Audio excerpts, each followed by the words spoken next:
In this tutorial, I'll show you how to organize and prioritize your tasks in Notion using a task management template. This makes it easy to keep track of your work and focus on what's most important. Let's get started. Open Notion and click Templates in the sidebar. Search for a task management template such as Tasks, Task Planner, or Tasks Architect. Then click Use this template to add it to your workspace. Replace the sample tasks with your own. Add details like due dates, priority levels, status, and tags to keep everything organized.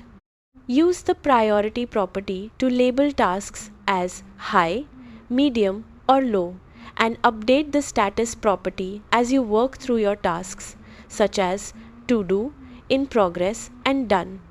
Create different database views to manage your workload more effectively.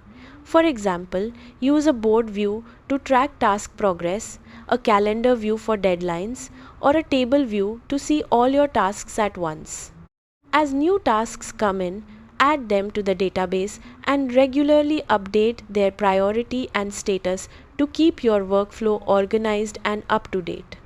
That's how to organize and prioritize tasks in Notion. Thanks for watching.